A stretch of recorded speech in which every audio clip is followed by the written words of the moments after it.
The alarm bells rang across the mining colony of Kepler 442b, just as Jake Morrison was finishing his morning coffee. He set down his cup slowly and looked out the window of his office. 3 large ships were coming down from the sky, black against the orange sunrise. They were not human ships. Jake picked up his radio. "Ben, you seeing this?" "Yeah, boss. 3 heavy cruisers. Definitely not friendly." Lieutenant Ben Carter's voice crackled through the speaker. "Want me to sound the alert?" "Already done. Get the people to safe spots. Tell Maria to shut down the mining equipment." Jake stood up and straightened his uniform. He had been expecting something like this for months. The colony was too far from Earth, too rich in rare metals and too lightly defended. It was only a matter of time before someone came calling. Dr. Lisa Yang burst into his office without knocking. "Jake, those ships are Zephyrian. I've seen their design in the military databases. They're mercenaries." "How many?" "Each ship can carry about 200 fighters. We're looking at 600 hostiles, maybe more." Lisa's voice was calm, but Jake could see the worry in her eyes. Jake nodded. "What do you know about their biology?" "Standard silicon-based life forms. Stronger than humans, but slower. Their weak points are the joints in their armor and their breathing apparatus." "Why do you ask?"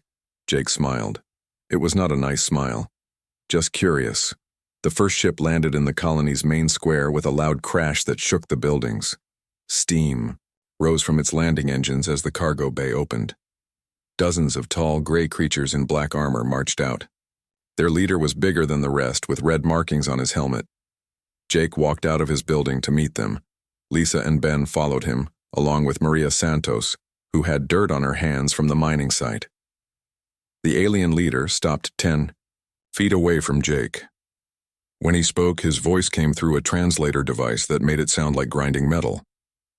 "I am Vashkon of the Zephyrian Syndicate. This colony now belongs to us. Surrender immediately, and you will be allowed to live as workers." Jake looked around at the other aliens who had spread out around the square. They held weapons that looked powerful enough to blow holes in buildings. Their armor was thick and well-made. They moved like professional soldiers. "That's an interesting offer," Jake said, "but I'm afraid I can't accept it." Vashkon tilted his large head. "You do not understand. We are the Zephyrian Syndicate. We have conquered 47 worlds. We do not lose." 47? That's impressive. Jake put his hands behind his back. "Tell me, how much do you know about humans?" "Enough. You are a new species, weak, primitive. Your technology is centuries behind ours." Vashkon stepped closer. "You have no choice." Jake looked at Lisa, who was kneeling next to a colonist who had been injured when the ship landed. She was cleaning the man's wounds with quick, expert movements. Her medical kit was open beside her, and Jake could see the various tools and drugs inside. "Lisa, how's he doing?" "He'll be fine, just some cuts and bruises." She looked up at the aliens. "Though I should mention, I've been studying your species' medical files. Did you know that your kind has a very specific reaction to human anesthetics? Very interesting." Vashkon made a sound that might have been confusion. "What files?" Lisa smiled. "Oh, we've had your medical data for months. Trade information. You know, we always like to learn about our neighbors." Ben walked over to Jake. "Sir, the defensive positions are ready. Everyone knows what to do." Jake nodded. "Good. And the children?" "Playing in the schoolyard. Mrs. Henderson is teaching them that new game." "What game?" Vashkon demanded. Jake pointed toward the school. Through the windows, they could see human children, maybe 8 or 9 years old, playing with toy soldiers. But they weren't playing like normal children. They were setting up complex battle formations, flanking maneuvers, and coordinated attacks. "It's called History of War," Jake explained. "We teach our kids about famous battles from Earth. Today they're doing the Battle of Thermopylae. Tomorrow it'll be D-Day. Next week, maybe the Siege of Stalingrad." One of the alien soldiers whispered something to Vashkon in their own language. The leader's head turned toward the children, then back to Jake. "You teach your offspring about war?" "Of course, it's part of our history." Jake's voice was casual, like he was talking about the weather. Every human child learns about warfare by the time they're 10. It's just basic education. Maria wiped her dirty hands on her pants. Speaking of education, we've been learning a lot about mining techniques lately. Did you know that the same explosive charges we use to break up rock can be used for other purposes? The blast patterns are really quite flexible. More alien soldiers were coming out of the ships now. They formed lines behind their leader, weapons ready. But something had changed in their posture. They were standing a little differently, looking around more carefully. Jake counted at least 300 aliens in the square now. They outnumbered the colonists 10-1. Their weapons were better. Their armor was stronger. By every logical measure, the humans should have been terrified. Instead, Jake looked completely relaxed. You know, he said to Vashkan, you might want to do some research before making threats. Specifically, you should look up what humans did to other species that tried to conquer us before we even left our home planet. What do you mean? Jake's smile got wider. I mean that humans have been fighting wars since before we discovered fire. We've been killing other intelligent species since we lived in caves. We perfected the art of warfare against our own kind for thousands of years before we ever met aliens. He gestured toward his people. Every person in this colony has studied military history. Every one of them knows at least basic combat tactics. Even our doctors know how to kill efficiently. Lisa looked up from her patient. It's true. Medical training includes combat medicine, which means we know exactly how every known species can be hurt or helped. Vashkan was quiet for a long moment. Around the square, his soldiers were shifting nervously. Some of them were looking at the buildings, clearly wondering what might be hidden inside. You are bluffing, he said finally. Jake shrugged. Maybe. Or maybe you should ask yourself why a primitive species was able to build colonies this far from their home world so quickly. Or why our weak technology seems to work just fine out here in deep space. He looked directly into Vashkan's eyes. Or maybe you should wonder why every other mercenary group that's tried to attack human settlements has gone silent. The alien leader took a step back. Jake's radio crackled. Sir, this is Commander Turner. We're 30 minutes out with reinforcements. Should we proceed as planned? Jake picked up the radio slowly, making sure Vashkan could hear. Proceed as planned, Commander. Our guests are just leaving. He looked back at the alien leader. That was your final warning, Vashkan. Leave now, or discover why humans are called the most dangerous game. Vashkan stood in the middle of the colony square for several long minutes after Jake Morrison's warning. His soldiers waited for orders, but the alien commander seemed frozen. Finally, he activated his communication device. All ships, return to orbit. We need to reassess the situation. As the Zephyrian forces retreated to their vessels, more ships began appearing in the sky. Word had spread quickly through the mercenary networks about the rich human colony. The Krextar raiders arrived first, followed by the Bloodfang pirates and then the Void Hunter Guild. By evening, 12 mercenary ships hung in orbit above Kepler 442b. On the lead Zephyrian ship, Vashkan called a meeting of the mercenary captains. The holographic conference room filled with various alien species, all eager for easy profit. The humans are more troublesome than expected, Vashkan began. Captain Jex of the Krextar laughed, his forearms gesturing dismissively. They are soft mammals. I have fought humans before, they break easily. When? Vashkan asked. 3 months ago, my raiders attacked a human transport convoy. And? Jex's laughter faded. We lost contact with the boarding parties.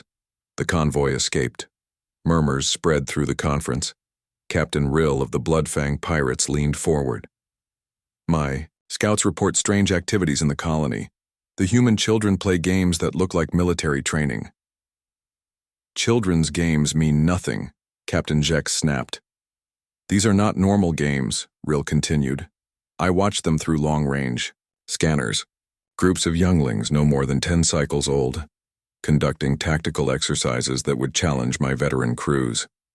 Down on the colony surface, Jake Morrison was having his own meeting in the community center. The building was packed with colonists, but the atmosphere was calm, almost casual. Commander Alex Turner had arrived an hour ago with 3 human ships. He was a tall man with gray hair and steady eyes. With him came Katie Brooks, a young woman who handled communications, and Danny Walsh, a Marine who looked barely old enough to shave. "The mercenaries are talking to each other," Katie reported, her fingers dancing over her equipment. "I'm picking up 12 different languages across their communication networks." "What are they saying?" Lisa Yang asked. "Mostly arguing about who gets what share of the profits, but some interesting things too." Katie pulled up a translation on her screen. "A Krextar captain just mentioned that human settlements have been problematic lately." Jake raised an eyebrow. "Problematic how?" 3 separate mercenary groups have lost contact with ships after attacking human colonies. The aliens are starting to connect the dots. Commander Turner smiled. "Good. Fear is more effective than weapons sometimes." Maria Santos raised her hand. "What about our families? The kids?" "The children are safe," Turner replied. "In fact, they're part of our defensive strategy. Danny here will explain." The young Marine stood up, looking nervous but determined. "Kids learn differently than adults. They absorb information faster, especially about tactics and strategy. Every human child learns basic military concepts through games and stories." "But they're just playing," one of the colonists protested. "Are they?" Turner asked. "Mrs. Henderson, could you join us?" An elderly woman walked to the front of the room. She had been the colony's school teacher for 3 years. "Tell them about today's lesson," Turner said. Mrs. Henderson smiled. "We studied the Battle of Cannae. The children learned how Hannibal used a double envelopment to defeat a much larger Roman army. Then we played it out in the schoolyard. And little Amy Martinez came up with a modification to the strategy that would have been even more effective. She's 8 years old." The room was quiet for a moment. Commander Turner nodded. "Human children don't just play war games, they improve them. Every generation gets better at understanding conflict because it's built into our education system." Katie's equipment beeped. "Sir, I'm picking up something interesting. The mercenaries are researching human history databases." "What kind of research?" "Military history. Battle records. They're looking up human conflicts." She paused, reading from her screen. "Oh my, they just accessed files about World War II." Jake Morrison chuckled. "That should be educational for them." Above the colony, the mercenary leaders were indeed getting an education. The holographic display showed human battle statistics that made no sense to alien minds. "This cannot be accurate," Captain Jex muttered. "It says humans killed 60 million of their own species in a single conflict, while fighting with primitive weapons," added Captain Rill. "Ballistic projectiles and chemical explosives." Vashkon was reading another file. "It says they dropped nuclear bombs on their own planet, twice." "On their own people?" "Yes, to end a war faster." Vashkon's voice was quiet. "They poisoned their own world to achieve victory." The mercenaries stared at the data in silence. Captain Rill pulled up more files. "Look at this. Human history shows constant warfare for their entire recorded history. They have been fighting someone continuously for over 4,000 years. Impossible. No species could survive that. Not just survive, thrive." Rill's voice was getting higher.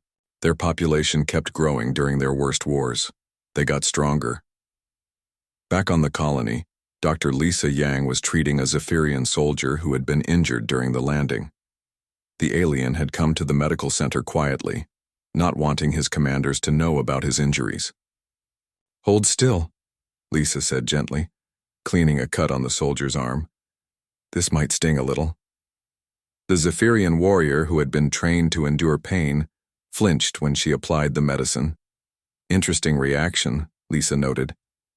"Your species has a much stronger response to human medical compounds than expected." "What do you mean?" "Oh, just that human antiseptics are apparently quite painful for Zephyrians." "Good to know."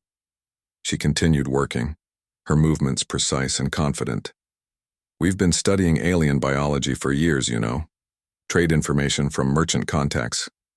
"Why?" Lisa looked up at him with innocent eyes. "Well, you never know." when you might need to help someone, or when you might need to know exactly how to hurt them. The soldier's eyes widened. "Don't worry," Lisa said cheerfully. "I took an oath to do no harm, but not everyone in the colony is a doctor." She finished, bandaging his wound. "There you go. Try to avoid putting pressure on it for a few days." As the soldier left, he passed Danny Walsh in the hallway. The young Marine was carrying a toolkit and wearing a friendly smile. "How's it going?" Danny asked. The Zephyrian just nodded and hurried away. Danny watched him go, then continued to the main entrance. He had work to do. The colony's defensive systems needed some adjustments, not that the aliens would notice. Humans had learned long ago that the best weapons were the ones your enemy never saw coming. That night, as the mercenary ships hung in orbit like vultures, Katie Brooks intercepted a transmission from one of the Krextar vessels to their home fleet. "Send more ships," the message said. "The humans are not what we thought. We need backup." Katie smiled as she recorded the message. Soon more mercenaries would come, and then they would all learn what Jake Morrison meant when he said humans were the most dangerous game. In his quarters, Vashkhan stared at the human historical files on his screen. One entry caught his attention. It was about something called the Vietnam War. The file explained how a technologically superior military force had been defeated by fighters using improvised weapons and guerrilla tactics. The defenders had turned their own homeland into a weapon against the invaders. Vashkhan looked out his window at the colony below. The human buildings looked innocent enough, but now he wondered what surprises might be hidden inside them. For the first time in his long career as a mercenary, Vashkhan felt something he had never experienced before. He felt afraid. The attack came at dawn on the third day. Vashkhan had decided that waiting was making his forces more nervous, not less. He chose the smallest human outpost, a mining station 5 miles from the main colony, thinking it would be an easy victory, to boost his troops' confidence. He was wrong. The mining station had only 12 humans working there. The mercenary assault force had 60 heavily armed soldiers. It should have been over in minutes. Captain Jex led the attack personally, landing his ship right next to the mining facility. His Krextar warriors poured out, expecting to find terrified workers hiding behind machinery. Instead, they found Danny Walsh sitting on a pile of ore drinking coffee from a metal cup.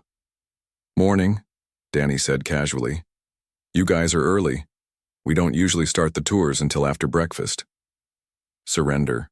"Immediately," Jex roared, pointing his plasma rifle at the young Marine. Danny took another sip of coffee. "Tours of what?" "This facility is now under our control." "Oh, I see the confusion." Danny stood up slowly, brushing dust off his pants. "This isn't just a mining facility. It's also a training ground." "Training for what?"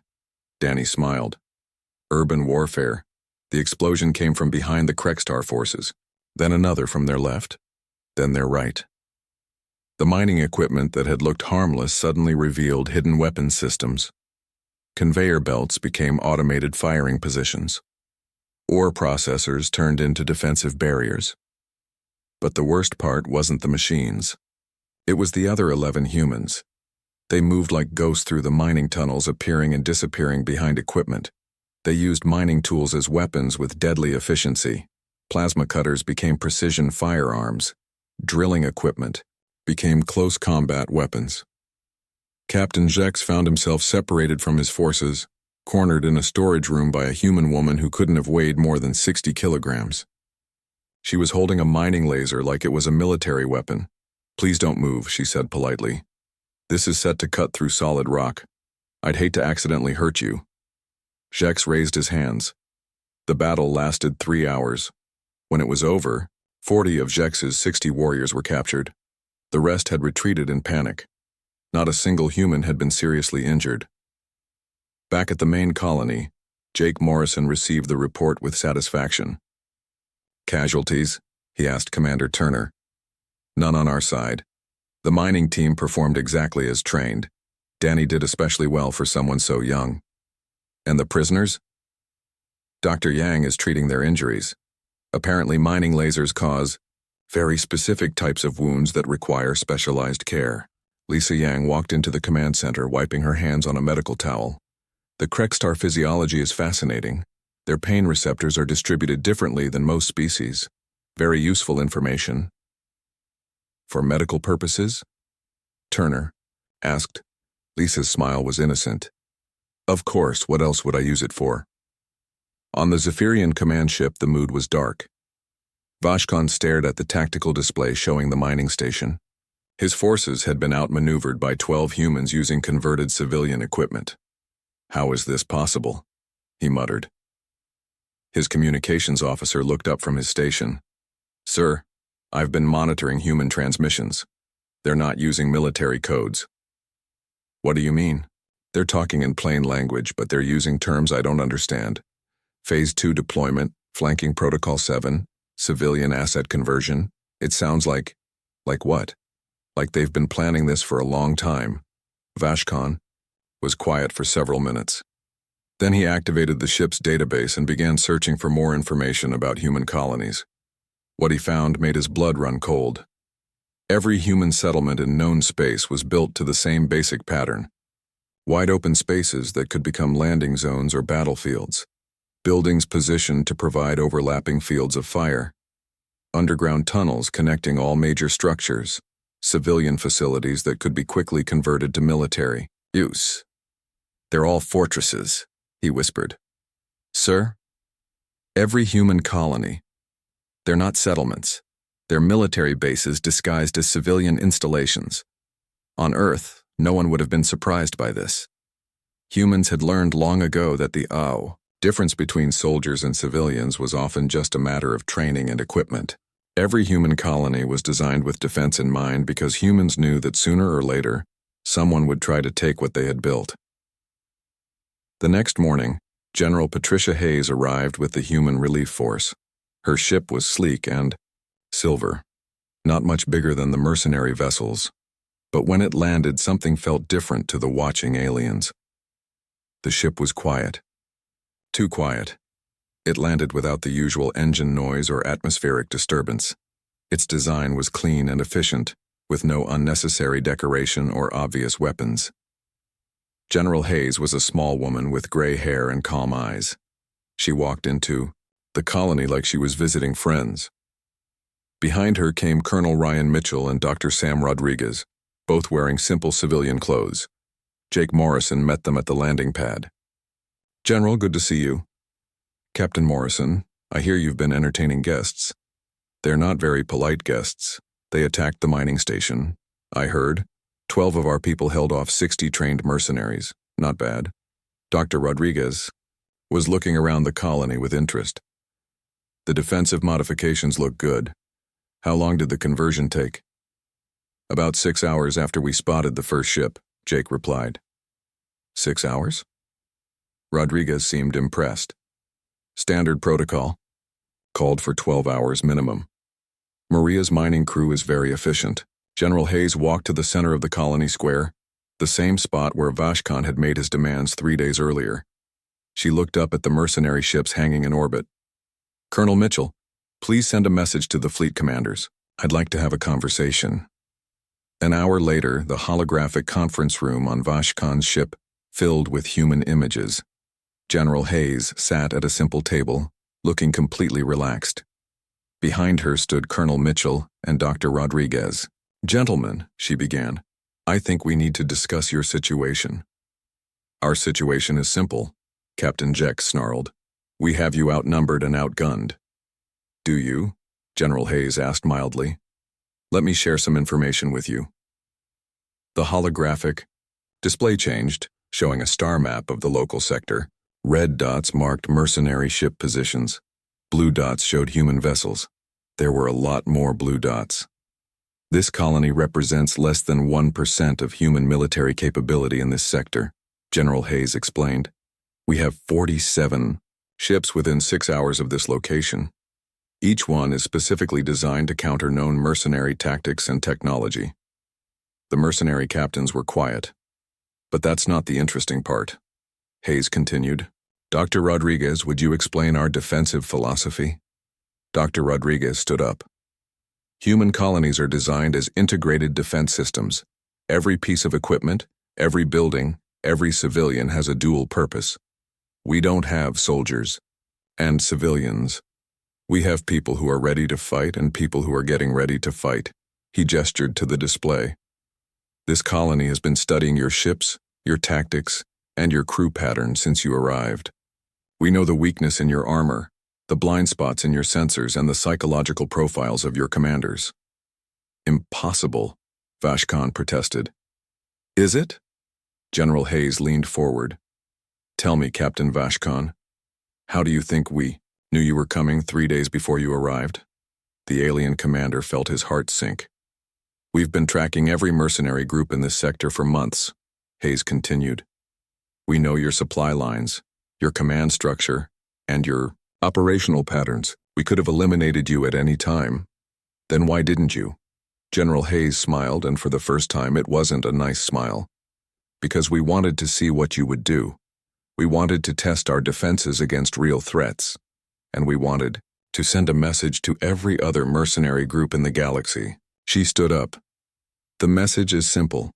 Human colonies are not easy targets. They are traps. And anyone foolish enough to attack them will discover why humans are the most dangerous species in known space. The holographic conference ended abruptly. On his ship, Vashkhan stared at the empty display. For the first time in his career, he was facing an enemy that had been several steps ahead of him from the very beginning. He activated his communication system and sent a message to every mercenary group he knew. Avoid human space. Do not engage human targets. They are not what they appear to be. The next day brought more human ships. Admiral Nicole Foster arrived with what she called the main fleet. The mercenaries watching from orbit counted 15 vessels. But something was wrong with their sensor readings. The human ships showed energy signatures that didn't match any known technology. Captain Steve Parker commanded the lead ship, a sleek vessel that seemed to bend light around its edges. When he spoke to the mercenary leaders, his voice carried the confidence of someone who held all the winning cards. This is Captain Parker of the UHS Defender. We're here to conclude negotiations. Vashkhan studied the human ships through his sensors. They were smaller than mercenary vessels with clean lines and no visible weapons, but the energy readings made no sense. Your ships are powered by unknown technology, he said during the communication. Not unknown, Parker replied, just specifically designed to counter every weapon system currently used by mercenary forces. We've had years to study your equipment. Years?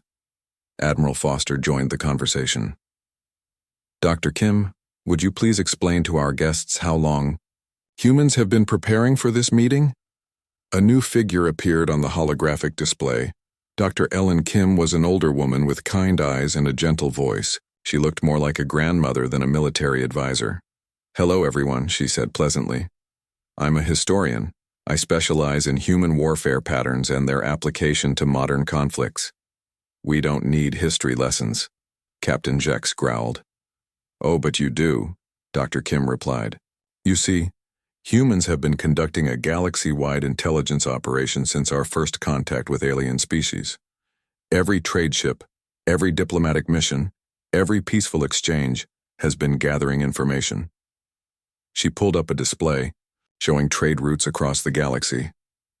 For the past 12 years, human merchants have been visiting alien worlds, learning about military capabilities, political structures, and economic weaknesses.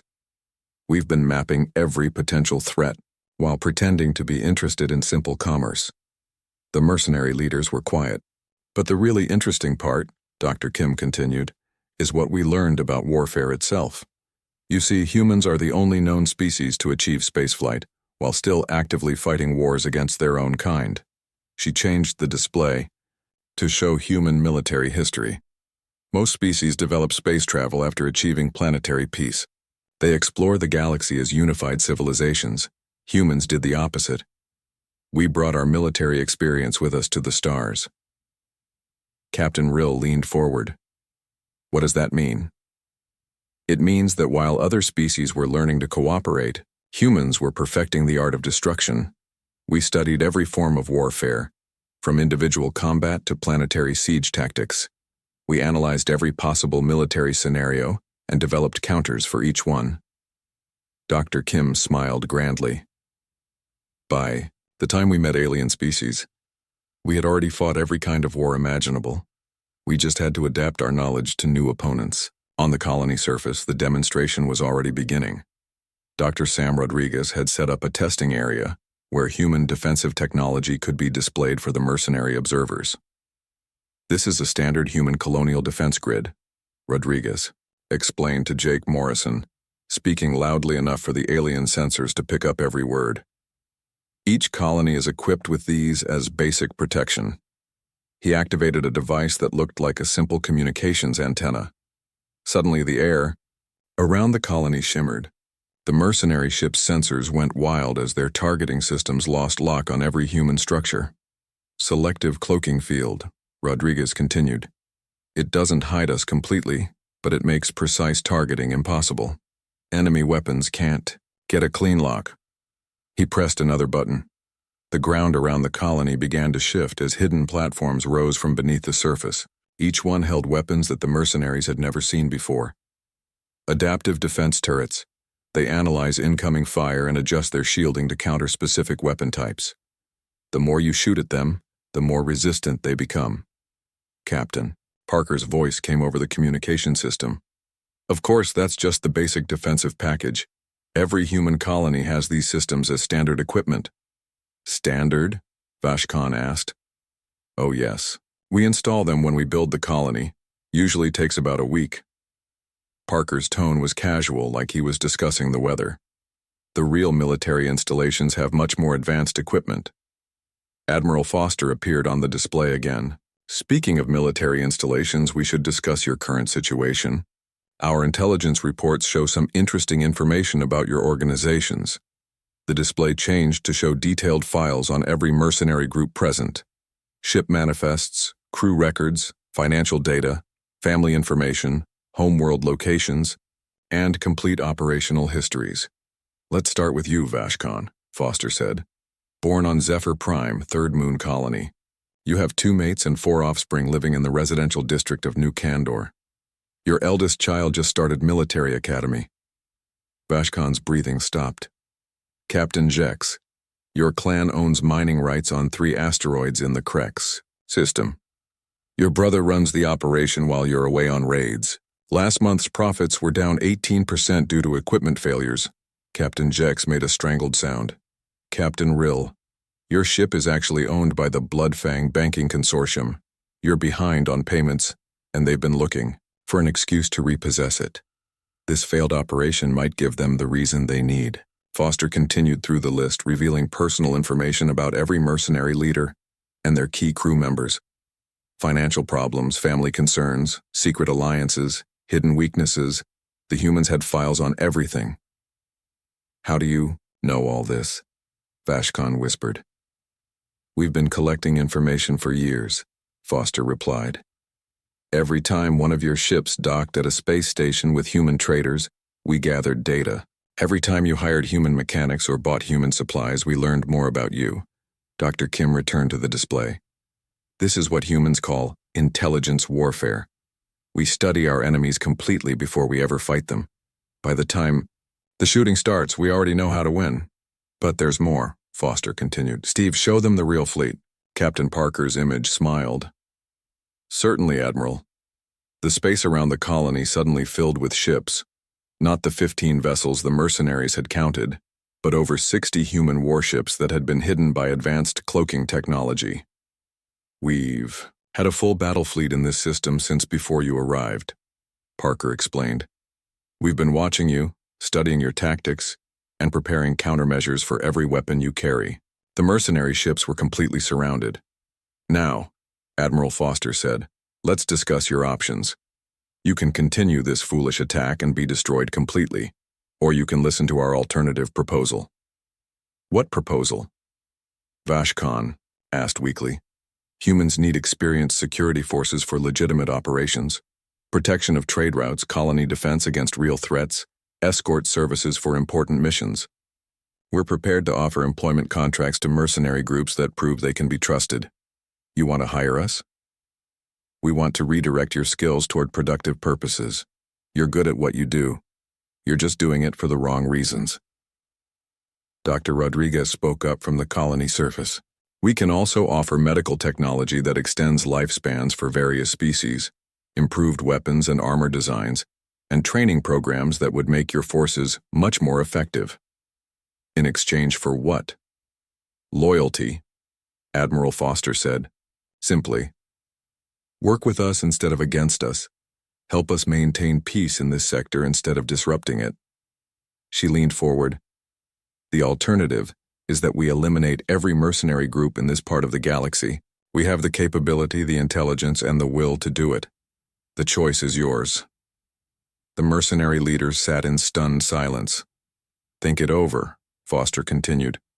But don't take too long. We have other matters to attend to, and our patience isn't unlimited.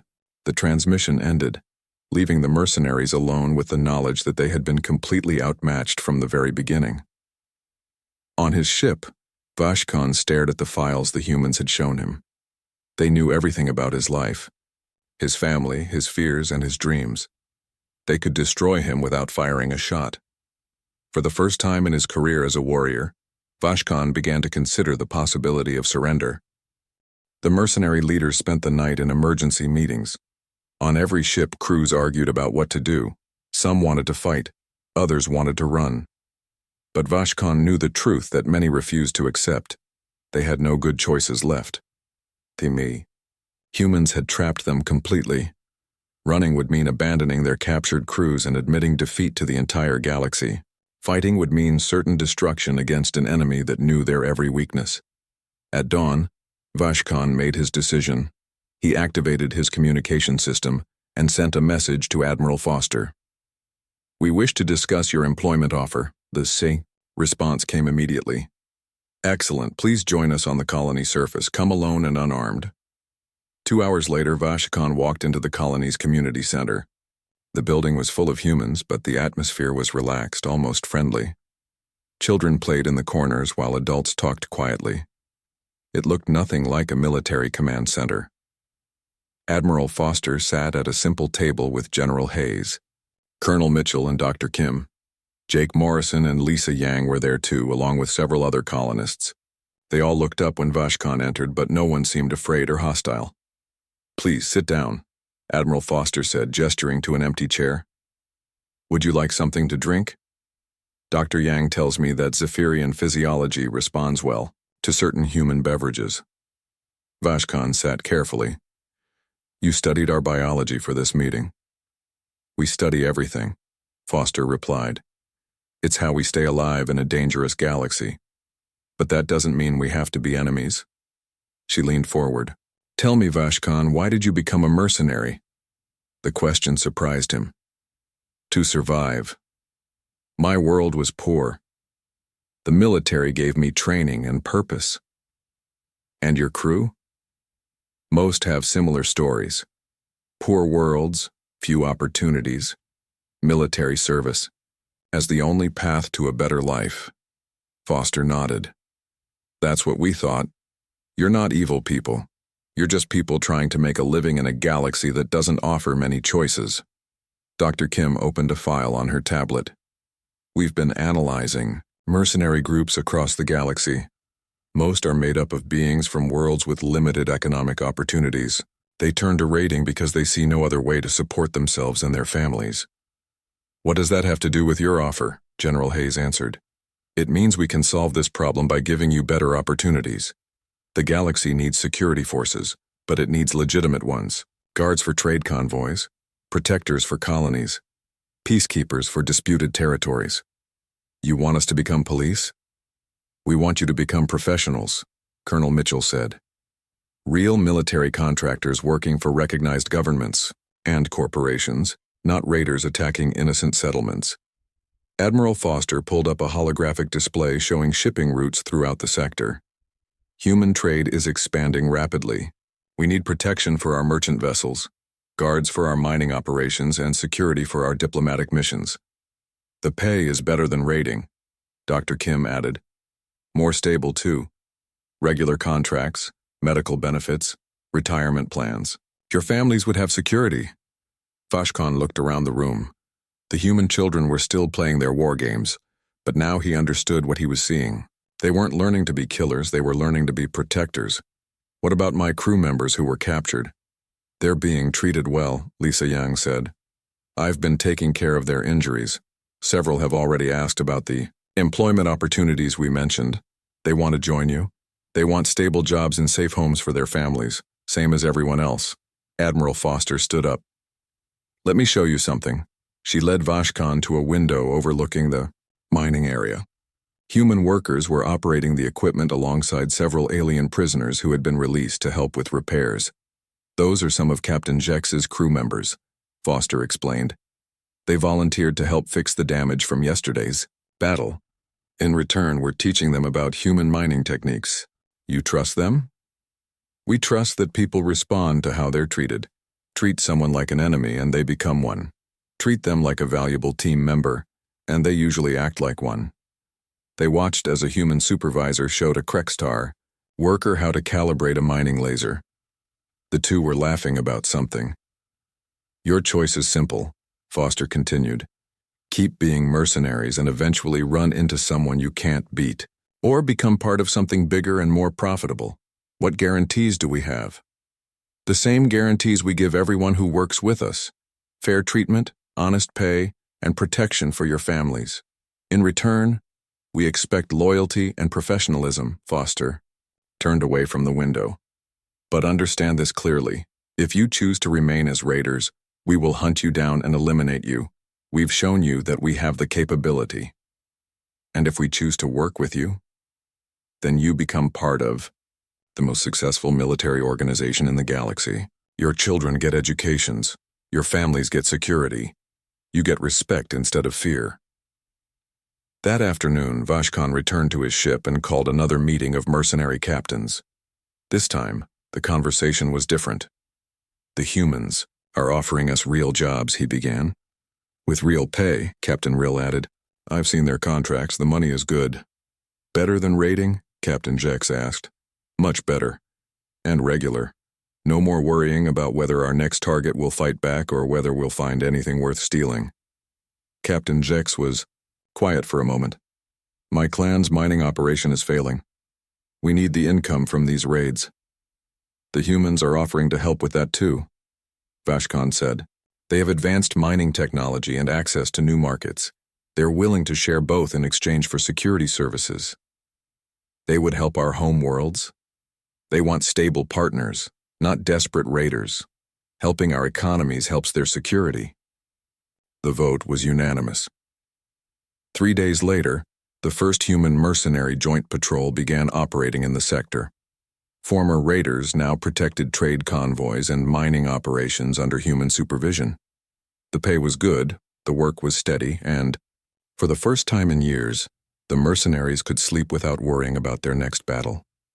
Captain Steve Parker watched the mixed human-alien crews working together on his ship's bridge. Think it will work long-term? He asked Admiral Foster. People want the same basic things everywhere, she replied. Safety, prosperity, and purpose. Give them that, and they'll fight to protect it instead of fighting to take it from others.